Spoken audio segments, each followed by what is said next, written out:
ನಮಸ್ಕಾರ ನೆಕ್ಸ್ಟ್ ನ್ಯೂಸ್ಗೆ ಸ್ವಾಗತ ನಾನು ಪ್ರೀತಿಕಾ ಬಂಗೇರ ರಾಜ್ಯದಲ್ಲಿ ಕಾಂಗ್ರೆಸ್ ಸರ್ಕಾರಕ್ಕೆ ಸಂಕಷ್ಟ ಎದುರಾಗಿದ್ದು ಮುಖ್ಯಮಂತ್ರಿ ಸಿದ್ದರಾಮಯ್ಯ ಅವರು ರಾಜೀನಾಮೆ ಕೊಡುವ ದಿನ ಹತ್ತಿರ ಬಂದಿದೆ ಎಂದು ಬಿಜೆಪಿ ರಾಜ್ಯಾಧ್ಯಕ್ಷ ಮತ್ತು ಶಾಸಕ ಬಿವೈ ವಿಜಯೇಂದ್ರ ಅವರು ತಿಳಿಸಿದರು। ಈ ಕುರಿತು ಮಾಧ್ಯಮಗಳ ಜೊತೆ ಮಾತನಾಡಿದ ಅವರು ಬೇಲಿಯೇ ಎದ್ದು ಹೊಲ ಮೇಯ್ದ ಪರಿಸ್ಥಿತಿ ಇವತ್ತು ರಾಜ್ಯದಲ್ಲಿ ಉದ್ಭವವಾಗಲಿದೆ। ವಾಲ್ಮೀಕಿ ಅಭಿವೃದ್ಧಿ ನಿಗಮಕ್ಕೆ ಹಣಕಾಸು ಇಲಾಖೆ ಸಚಿವರು ಆದ ಮುಖ್ಯಮಂತ್ರಿಗಳ ಸಮ್ಮತಿ ಇಲ್ಲದೆ ಅವರ ಗಮನಕ್ಕೆ ಬಾರದೆ ಹಣ ವರ್ಗಾವಣೆ ಆಗಲು ಸಾಧ್ಯವೇ ಇರಲಿಲ್ಲ ಎಂದು ಹೇಳಿದರು। ಕೇವಲ ಮಾಜಿ ಸಚಿವ ನಾಗೇಂದ್ರ ದದ್ದಲ್ ಅಷ್ಟೇ ಅಲ್ಲ, ಇನ್ನೂ ದೊಡ್ಡವರ ಹೆಸರು ಮುಂದೆ ಬರಲಿದೆ।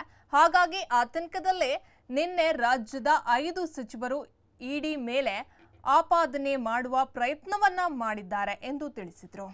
ಮುಖ್ಯಮಂತ್ರಿಗಳು ಸದನದಲ್ಲಿ ಉತ್ತರ ಕೊಡುವ ಪ್ರಯತ್ನವನ್ನ ಮಾಡಿದ್ದು ಸತ್ಯ ಸಂಗತಿಗಳನ್ನ ಮರೆಮಾಚಿ ಸದನಕ್ಕೆ ಮತ್ತು ರಾಜ್ಯದ ಜನತೆಗೆ ತಪ್ಪು ಮಾಹಿತಿ ತಪ್ಪು ಸಂದೇಶವನ್ನ ಕೊಡುವಂತ ಪ್ರಯತ್ನವನ್ನ ಮಾಡಿದ್ದಾರೆ ಎಂದು ಅವರು ಟೀಕಿಸಿದರು। ಹೆಚ್ಚಿನ ಅಪ್ಡೇಟ್ಗಾಗಿ ನೋಡ್ತಾ ಇರಿ ನೆಕ್ಸ್ಟ್ ನ್ಯೂಸ್ ಕನ್ನಡ। ವಂದನೆಗಳು।